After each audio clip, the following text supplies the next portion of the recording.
So welcome everyone to Viva Presents. Today we have an interview type offering for you where we'll be chatting to Professor Peter Wells. So Peter Wells is a professor of business and sustainability in the business school at Cardiff University, where he's worked since 1990. He's the director of the Centre for Automotive Industry Research and is an active member also of the Electric Vehicle Centre of Excellence. So he's a great person to be speaking to today. His research interests focus on the global automotive industry with a particular regard for socio-technical transitions, and we'll be hearing a lot more about that today. So Peter will start today by providing a bit of a theoretical background via a short presentation. I've then got a few questions for him where we'll explore some of the points raised via the presentation and how they may relate to advances in electric vehicles and also associated charging infrastructure, including the implications potentially for the Viva technology that we are developing. So, Peter, welcome. Thank you for joining us today. Great to have you here. If you can start your presentation as and when you're ready, and then I'll have your questions.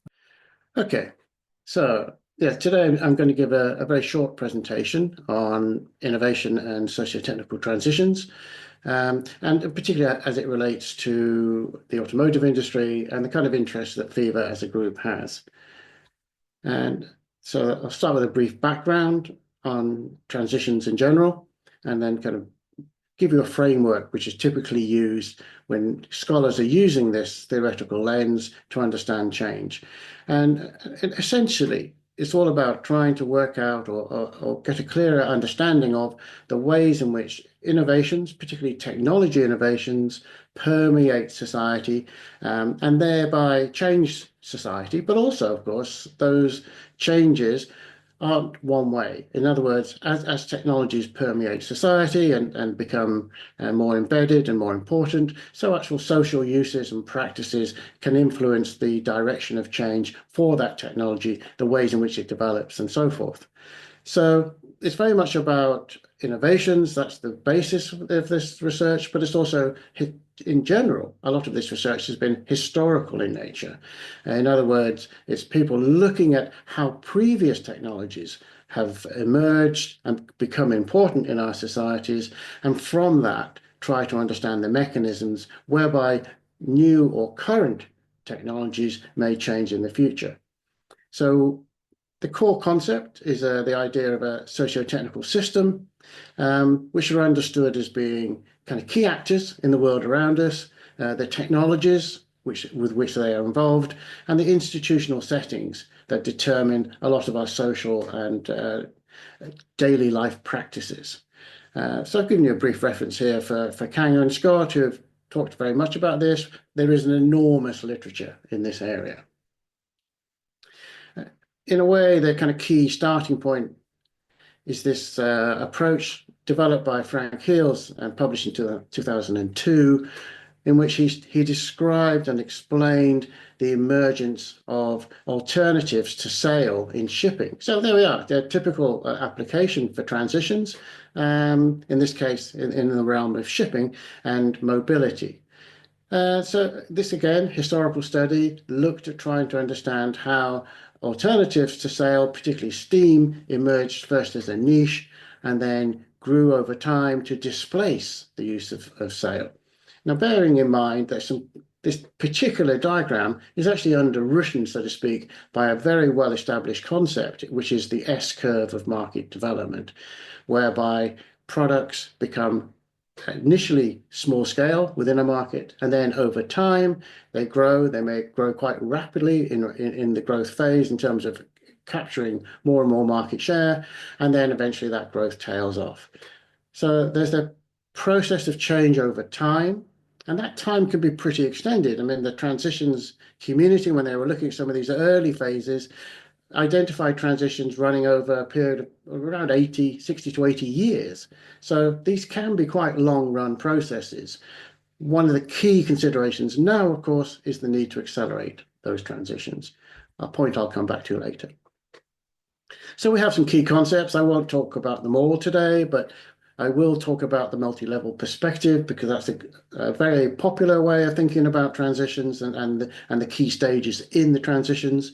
There are also concepts like strategic niche management, socio-technical experiments, and this idea of transition pathways, which is to say, directions of travel, so to speak, as transitions unfold. So these are fairly common in the literature. They're used in a variety of ways, both to explain the growth and emergence of new technologies, but also, in some cases, the decline of technologies. So we see the MLP, as it's called, the multi-level perspective, as a relatively static snapshot of the world. This is how it is. And I think one of the key characteristics of this way of thinking about the world is, as with any other kind of complex system, you have to decide kind of where your boundaries are going to be. In a way, I think Douglas Adams was right in the holistic detective agency. There is an interconnectedness of all things, particularly in the social world. So that makes it difficult. It's a bit messy. It's a bit arbitrary almost to define some systems or subsystems, but we necessarily have to impose that artificial order in order to try to understand what's going on here. And so with the MLP, we have those three levels, the landscape, regime, and niche. And I'll talk a bit about each of those in turn. But essentially, you can see them as being nested. At the top level, you have landscape issues, which are enduring and which shape regimes underneath.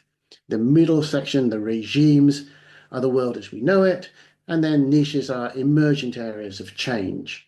And you can see there are some kind of clear parallels with thinking about ecological systems here. The language and the ways of thinking about this derive from an area of study called evolutionary economics. So it's not surprising that we see that language being used. So let's think about landscape first. I mean, typically, scholars looking at this thought of landscapes largely as being slow-moving, structuring forces that condition what is possible at the level of society in terms of the regime. But of course, sometimes there are those short, sharp shocks. A classic example being COVID, which necessarily impacted a great many socio-technical systems and offered the opportunity for a change in the ways in which those systems worked. So we can see that changes at the landscape level. Let's take an example. How about climate change? It's a relatively slow-moving process as far as our view of the world is concerned, but it is continuing to change and continuing to exert greater levels of pressure on the need for innovation to deal with the problems of climate change. Therefore, it's creating opportunities for those technological innovations. So we can see that the landscape changes pressure onto the regime, and maybe it can create those opportunities or awaken relatively dormant parts of the system. The regime itself is what we see out there when we look at the world. It is everything we know about daily practice, daily routines, behaviors, actions, and the ways in which people are currently using technologies. And often we think of that as being taken for granted, but of course it's structured, it's created by social practice, it is contested by different interest groups. And so much of the transitions work is around how that contestation happens, who gets to win, who gets to influence outcomes. And once we see a regime established, we can see that these various practices all tend to reinforce each other. And so this is why we have that classic chicken and egg problem with electric cars. You need the electric cars to provide a market for charging networks. No point putting charging networks in place unless you've got the cars, but there's no point putting the cars out there unless you've got the charging networks. And so this is a classic kind of mutually supportive structure, which only just now is beginning to emerge because of government intervention largely. So we see these transitions ideas being applied basically to a range of different fundamental systems or systems of provision, as they're often called, like housing, food, water, sanitation, and so on. The regime itself isn't static. Change happens all around us. The question then is one of evaluation. How significant or dramatic or radical are the changes that we observe? And generally speaking, we can say that regimes are kind of dynamically stable. They do change, but within a reasonable set of parameters, the system itself continues. It remains in place. And that, in a way, is the defining feature of a regime. It becomes embedded, it becomes enduring. And therefore, it's the current core pathway for any socio-technical system. And then we have the niches, again, traditionally thought of as being where the innovation can happen. And in a way, that what Viva is trying to do is a classic example of a niche. It's trying to develop a specific application within a specific part of the market around some interesting new technologies. And then it's all about experimentation, recruiting actors and institutions to support you. And sometimes it's about meeting specific needs, specialist needs. Again, historically, that's often been people like the military or the very wealthy consumers who are prepared to pay extra for a certain type or characteristic of performance. That needn't necessarily be objectively and uniformly better than what it's replacing, but it may have a particular characteristic which is something that's an advantage in a particular circumstance and therefore is worth paying for. So niche innovation can indeed exert upward pressure on the regime. And in the original formulation of socio-technical transitions theories, there was very much a focus on that as the mechanism by which change happened. Niche actors pushing through innovations, eventually displacing a regime. But now we see that the processes of change are rather more complex than that, partly because regimes have been established for a long period of time. So we see these kind of three major areas of research at the moment in terms of socio-technical systems. So one is the area of system-to-system confluence. In many respects, the two twin processes of electrification and digitization have enabled previously distinct systems to become more closely interlinked and, in a sense, more codependent on each other. And so we see, for example, historically, the electricity system had no major interest in automobility, but now there's a much stronger interest and influence in there, not only as a market for electricity, but also for the ability of battery electric cars to stabilize the grid, for example, offer virtual power plant services, and so on and so on. So we see that this system-to-system confluence is a very significant development across a range of different sectors, but particularly automotive, and I've highlighted a few areas there where it's happening. Then we have this idea of system capture.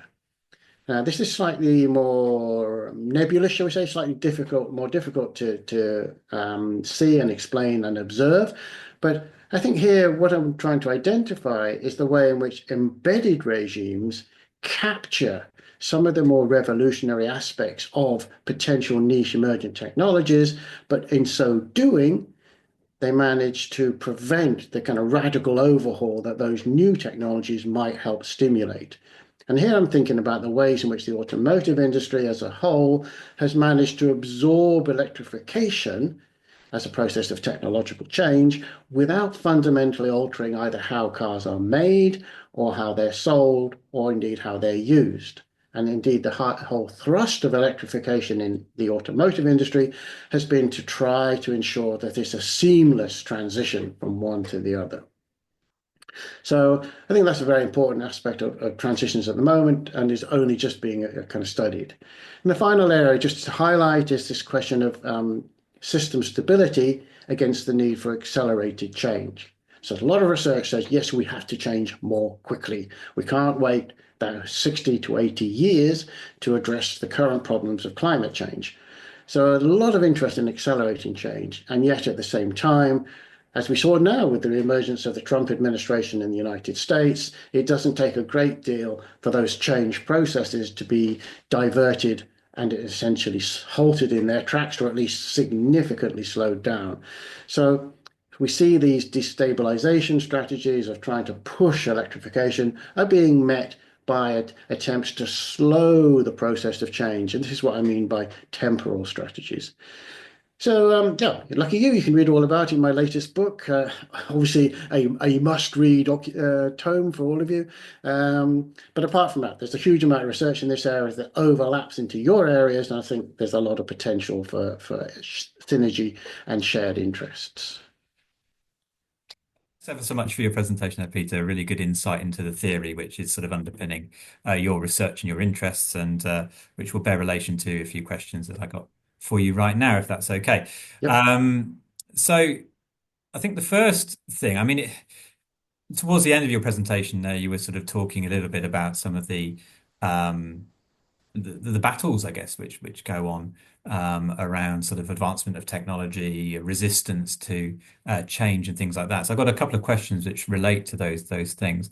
First, I guess, is I'd like your opinion on how you anticipate longer term shifts in mobility preferences might affect the uptake of electric vehicles and by association charging infrastructure and provision. Because there's I guess, an anticipated expectation that car ownership levels will reduce over time in favor of treating mobility as a service. And I mean, what do you think this might mean for the evolution and rollout of EVs? Would there be less impetus, I guess, on manufacturers to develop new EVs if the perceived private ownership market is reducing? Is there potentially some industrial resistance to the mobility as a service concept because it's going to sort of counter vehicular ownership models and things like that, which they may not be favorable towards? So quite a big question there, but maybe Yes, things to get quite a into. big question indeed. Yes, and in some respects, the key word in that with all of that was preferences, because here's an interesting kind of starting assumption in a way. Is the purpose to meet a range of consumer preferences in under these circumstances, and this kind of an assumption that those preferences are objective, that they're not in any sense kind of formed by the world around us and by people trying to influence those preferences. And yet, what we see is, of course, the automotive industry is extraordinarily adept at manipulating, creating, and reinforcing certain sets of preferences. And a clear example of that has been the emergence of the SUV market, both in this country and worldwide. I mean, worldwide, it actually passed 50% last year, which is an astonishing figure. And we have been cultivated in that sense to prefer SUVs. And so then it becomes difficult for the industry to change direction very quickly and look to something else, either smaller vehicles or indeed the kind of shared concepts that you have discussed. Now, go back a few years, maybe 10 years or so, and the industry was alive with this idea of shared mobility. It was part of a suite of kind of new strategies that were tied together. Autonomous cars, digitization, electrification, shared mobility. It was going to usher in this fabulous new world. I think a number of things happened to stop that really occurring. One of the key developments was that, in essence, the industry struggled to find a way to make shared vehicles profitable. So it kind of goes against, as you were hinting, it goes against their fundamental business model. Most car makers make money building and selling cars and the associated finance. Once the car is 3 years old, it falls out of the dealership network. There's really not very much money being made by vehicle manufacturers or indeed their suppliers on the basis of that vehicle or indeed their distribution networks. So there's a huge emphasis already on those new vehicles. When we look at those shared vehicle models, nobody found a good formula. And I think the problem is very, very simple because you have two conflicting requirements. On the one side, to make customers happy, to keep customers content to use shared services, you have to have a really good provision of vehicles in the right place, at the right time, in the right condition, etc. So availability is key to having high customer satisfaction. On the other side of this equation, you've got the need for profitability, and that comes from having high utilization rates. So the greater the utilization rate, the more likely it is you can generate profit per vehicle. But to get those high utilization rates, you need fewer vehicles. You need to have the number of vehicles down to a bare minimum. And so we have this basic kind of tension between the two. I think only one company has really made that work, and that's Uber. But it does it because it's not got capital tied up in the vehicles, and it doesn't have direct employment contracts with the drivers. So in a sense, those costs are outside of the business, and it's able to do it. If you look at the big electric scheme in Paris, the Autoliv scheme, state funded, 5,000 vehicles, network of charge points, it ought to have worked, and yet they couldn't make it work. So ironically, those shared vehicle schemes either not making money or where they continue to exist, they've largely done so at the expense of public transport. In other words, they're not taking private drivers out of their cars. They're taking people off those subways and buses and other shared means of transport. And so, in a way, vehicle manufacturers no longer see this either as an opportunity or a threat. That is really a sideline issue until governments at city level enact much more stringent kind of regimes around parking, around access, around what vehicles are allowed in and so forth. And I haven't seen anybody yet really going down that route. Paris is beginning, but most cities, there's a strong reluctance to restrain automobility because of the concerns over the impact on commerce and so forth. That's fascinating. And also, I guess from psychology research as well, we know how attached people can be to their cars, not only because of the personal convenience that having a car provides, but people see it as part of their own territory, a movable piece of Indeed, and in territory. fact, I wrote a paper on this. I tell you why. Here I am. I'm living in Penarth. I'm sort of 10 kilometers or so from the university in Cardiff. I go on my bike every day. Absolutely religiously go by bike because it's cheaper, it's better for me. It's free exercise. It's actually quicker than driving in rush hour in the morning. And it's much more convenient. I have the flexibility to go different ways, to go to other destinations on my way, and so on. So I was puzzled, why are so many people driving on their own in their cars from Penarth into Cardiff when it's costing them more money and then they have to pay for a gym because they don't get enough exercise? And yes, you're right. I mean, like the conclusion I came to was the concept of cocooning, where people are in that space and vehicle manufacturers sell cocooning. They're not selling functional motoring anymore. They're selling this space, this nice, private, personalized space, which nowadays, of course, is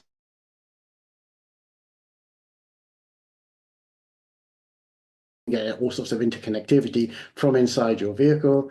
So you have this little rolling haven that you don't get anywhere else. And for some people, that's the only moment of peace and quiet in their lives. They're at home with the family, they're at the office with lots of other people, they're at their job, wherever it may be. This is a little moment of slightly tedious calm, which is now less tedious because they have infotainment coming in. No, no, absolutely, and certainly a lot of the modern cars have ample entertainment to keep you in your car and owning your car for longer, perhaps. Yes. Brilliant. Okay, the next question I have then is, I guess, looking at current vehicle manufacturers and the advent of some sort of newer EV companies, sort of maybe breaking the market a little bit. So, I was wondering if you could comment on how established sort of big car companies, the established order, are responding to the influx of more affordable, newer EV brands, particularly from places like China. For instance, we hear a lot currently about the introduction of import tariffs in the USA designed to try and bring manufacture into the US. I was wondering kind of what political or economic or other kinds of levers might be being pulled to facilitate the influx of EVs in the UK, or perhaps to impede the sort of the ingress of this market within the UK context. Well, yes, this is a this is an enormous can of worms. I mean, it goes back a long way, of course, but as I said originally, that it was always anticipated from a transitions perspective that significant impetus for change could come from niches. And you could argue that this was the job that Tesla did, that Tesla came into the market as a kind of entrepreneurial new entrant, disruptive, breaking the rules of the traditional industry, but also, I mean, I think quite interestingly, selling those cars as exciting performance vehicles. This was not green worthy motoring that was going to be dull as dishwater. This was something that people could aspire to. They were expensive, but my goodness, they were flashy. They were something that if you had the wealth and you wanted to show your green credentials, you could do it by buying a Tesla. And they brought in that charge network absolutely alongside it. This was a moment of genius, very disruptive in the market. So there we have it, this successful new entrant stimulating a process of change. And you would expect thereafter a flood of new entrants coming in behind, rocking the entire market, maybe seeing some of those great big legacy companies collapsing around us. And yet somehow that has not quite happened. So this is a two-stage story in a sense. The first wave of these new entrants were from the US and Europe, trying to break into markets in the US and Europe. So we had a whole bunch of them, Bollinger, Rivian, no, hundreds of them really. They've especially all failed. Even Tesla now is struggling. And they failed for a whole range of different reasons. But fundamentally, it's been very difficult to kind of penetrate this market with the embedded kind of brand power of those legacy manufacturers. Equally, some of those legacy manufacturers have brought new product to the market. So Volkswagen, Renault, and so on have brought electric cars to the market. That push to electrification has kind of run into the sands rather around the usual concerns. The companies saying, oh, the economic cost is too high. And we're back to these preferences. They're claiming consumers don't want to buy those cars.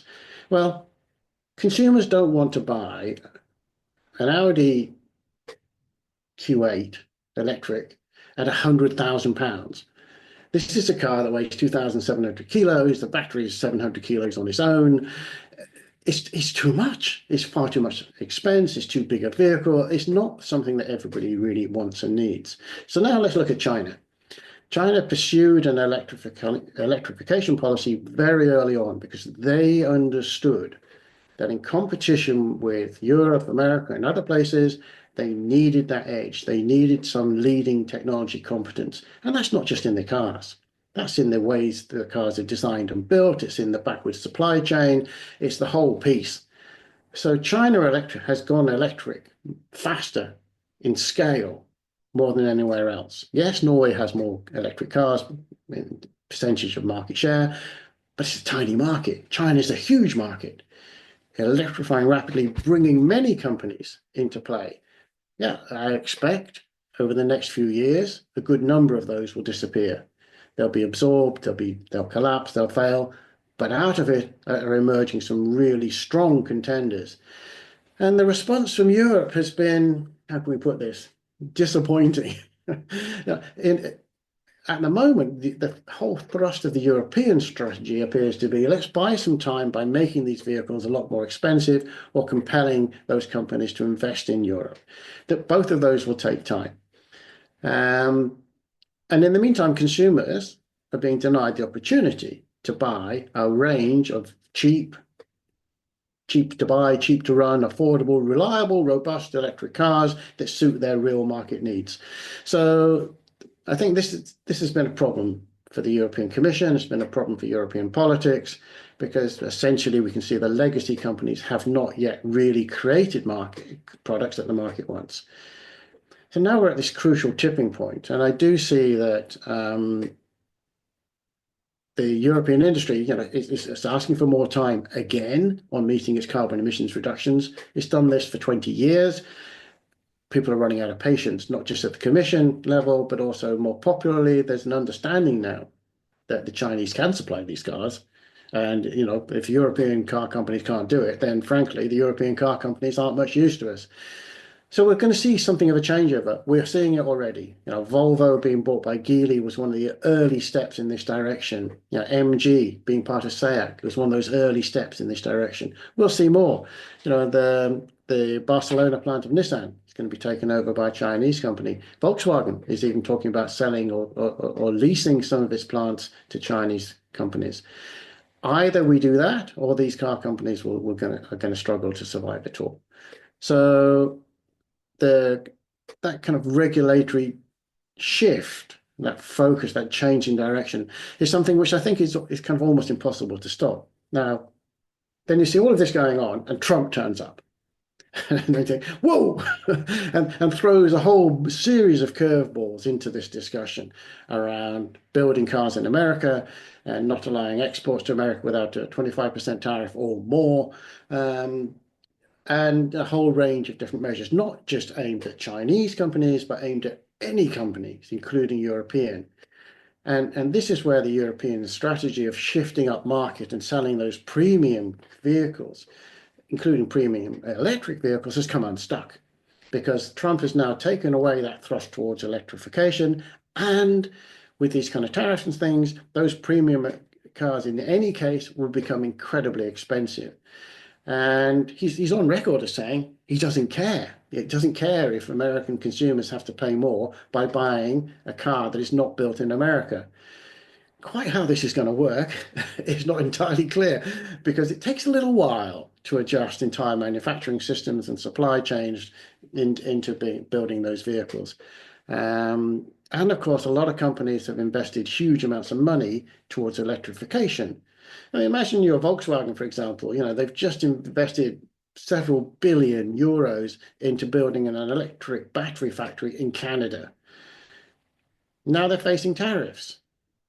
A year ago, it was a perfectly acceptable thing to do. You can understand the frustrations of the industry. You can understand that this is very difficult to reorganize and to reposition. So I think the long-term thrust, therefore, is to an industry which has to be different. It has to get away from this reliance on mass economies of scale. It has to have more flexibility and adjustability in its product ranges and its manufacturing strategies. It has moved in that direction. It's going to have to do an awful lot more to accommodate that level of variability in the context within which the industry is trying to operate. No, that's really interesting. I guess, I mean, you did mention about short, sharp shocks as well in your presentation. I guess the arrival of Trump is an example of that. I mean, I guess the question is how long that shock lasts, whether or not there will be a kind of a legacy of change once Trump is left the White House, Yes, or good whether point, Chris. Yeah. things will revert to how they were. It's a very good point. And of course, nobody knows, is the short answer. But I think the attack on the kind of world trade structures, the attack on NATO, on United Nations, all of that. This is not just one agenda. This is a multifaceted agenda of dismantling traditional multilateralism. And I think the logical kind of conclusion is to revert to a more kind of regional economy in many different ways, not just in terms of automotive. And in a way, once the damage is done by Trump, it's hard to change that, at least quickly. And I do think that in a way, the automotive industry in America is going to struggle now because it's creating this market, which is still petrol based, which is still large vehicles, which nobody else is going to want. And so perhaps companies will start to ask themselves, do I really want to invest in America? Should we just leave this market alone? In a way, this is what the Chinese have been doing. They've simply said, okay, this is obviously far too much trouble. We'll leave them to do their thing. And other places are indeed adopting electrification almost regardless. I can't see it stopping. There will be much more contestation. There will be much more debate and different positions being taken, but the overall direction of change will remain the same. Brilliant, thank you. So my final question for you today brings us sort of into focus on the Fever technology a little bit more. I mean, one of the benefits of the Fever technology that's being developed is that it could, in theory, take electric vehicle charging to where it's needed. So it's thus potentially going to create greater equity in the EV charging opportunities that exist. It will open up the prospect of EV ownership or use to communities that otherwise might be left behind due to having no or very saturated grid connection. And whilst renewably charged EV stations are not new, and we learnt last week that there's a new super hub just opened in Winchester here in the UK, our fully islanded design that we're developing, the hybrid energy store that we have, is something quite new for the market. So it would be good to get your opinions on both what you see the opportunity prospect is for Fever and what that might bring, but also then to think about some of the examples of how we might be able to accelerate this towards the market and not get mired in that famous valley of death. Is there a potential here for us within this Yes. niche to change the current regime for the better? Yes, well, just to go back to the Winchester thing briefly, I saw that as well. I thought, okay, that's interesting. I had a look. What was it, 88 cars at a time they can take? To say it's renewably powered is perhaps slightly overstating the case, although they have solar farm and so on. But then I asked myself, how big is that footprint? And this raises a question that the industry has not yet come to address. In fact, I don't think anybody has yet come to address, which is that our current overall strategy is for net zero, but in a high energy consumption framework. And I'm not sure that's viable. In other words, there's a much more limited amount of renewable energy able to be produced compared with the amount that's currently produced through fossil fuels. And in that, I include the direct use of petrol and diesel. And so thus far, over the last 10 or 15 years, despite all that growth in renewable uses and the wind turbines, the solar panel, the tidal systems, and so on, that growth has just about kept pace on a global scale with the growth in consumption overall. In other words, we have not seen a fall in petrol, coal, or other hydrocarbon consumption. And so that in itself is quite worrying because it suggests that this target of net zero and high energy consumption is not a viable target. We need absolute zero, not net. That's another debate, but also in a low energy scenario. We have to be much more selective, therefore, about which applications get to use the available electricity that we're producing. And I go back to my Audi. I don't particularly have it against Audi, but they're a good example. It takes an enormous amount to drive that 2,700 kilos around the countryside. And so we're installing these super high powered charging hubs to fuel these monstrous beasts to allow them to go 70 miles plus an hour up and down the motorways. So I do see that as being an unfortunate direction of travel. And as part of this process of capture that I mentioned earlier, I do see the fever concept as being quite different in that regard. And what it seems to open up to me is enormous opportunities, particularly in the so-called global south, where you do have huge areas of the population still living in rural settings, away from grid applications, away from all sorts of goods and services. And actually, the provision of that sort of hub not only would support vehicles, it would support many things. These decentralized network hubs could be extraordinarily valuable for a whole range of activities within those communities, including providing for mobility. And the ability of the vehicles to store that electricity and supply it back maybe at night, et cetera, would also be like a micro network. It'd be really, really valuable. So in principle, I can see that these applications exist and it would have a range of different applications in terms of both the global south, but also more generally here as well.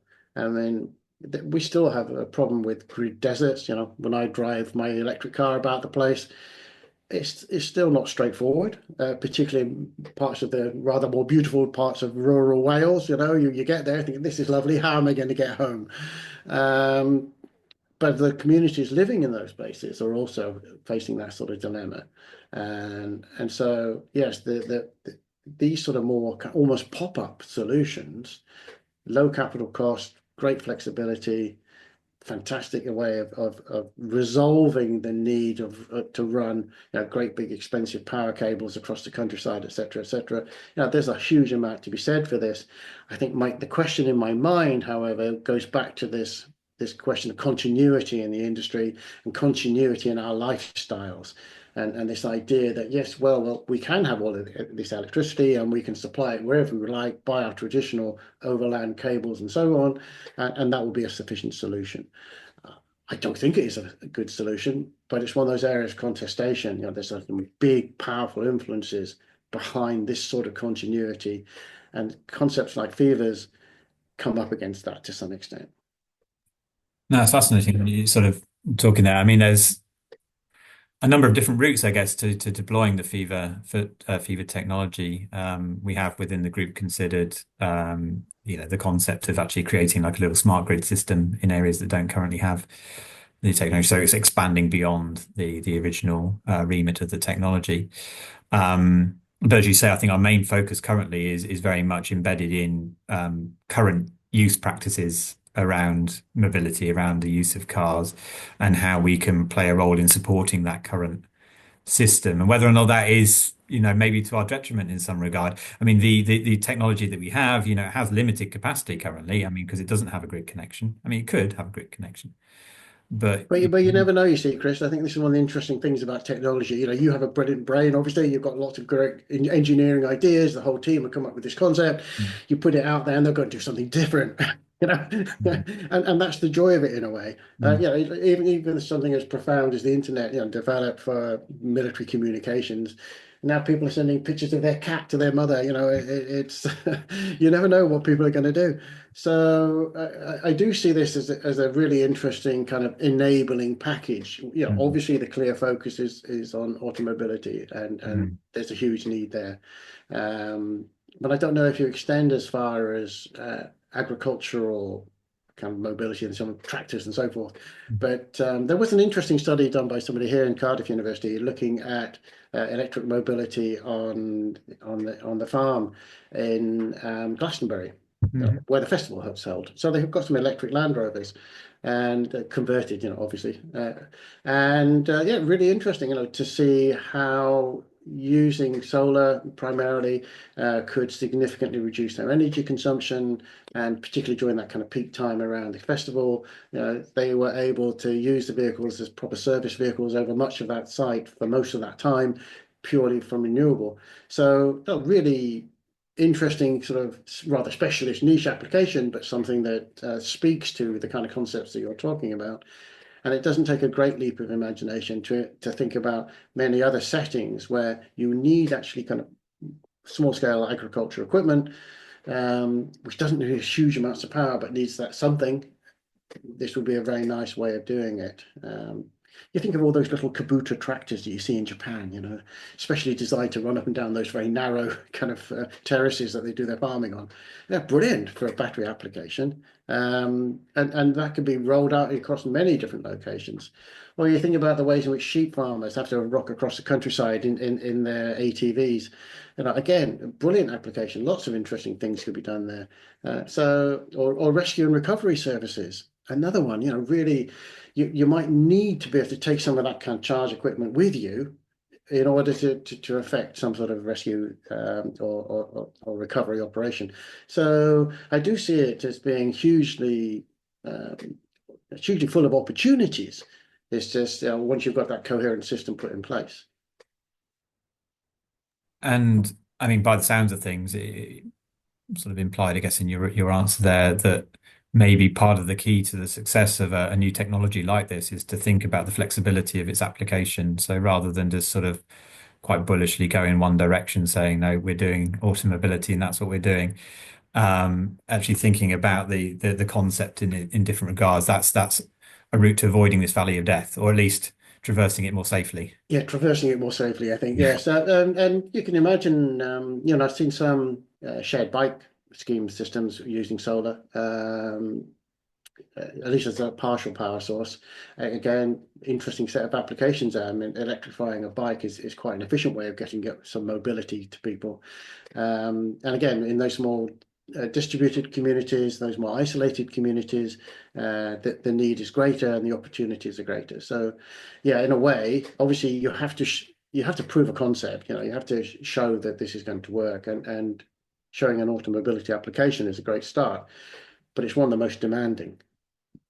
short of trying to do it with trucks. This is this is a tough one to meet, um, and to do so cost effectively and so forth. So some of those other applications might be easier in a commercial sense to achieve when you've got that consider the ratio between what you can charge in the market and what the cost of providing the service might be.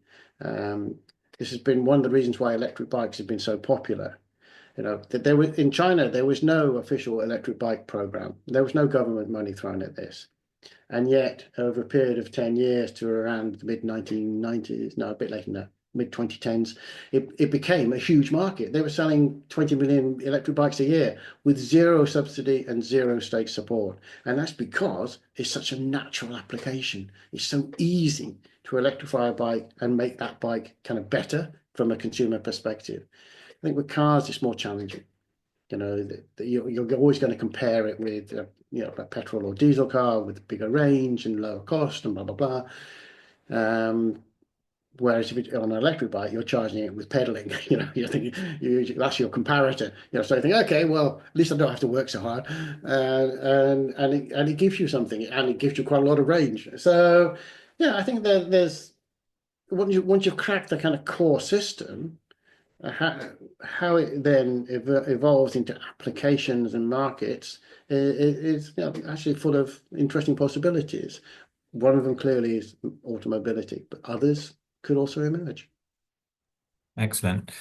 Well, thank you very much for your time today, Peter. It's really great to hear from you and to get your thoughts on the socio technical transitions that we're going through and how they might apply to electric vehicle automobility and other related areas as well, including implications for Fever. So thank you ever so much for your time.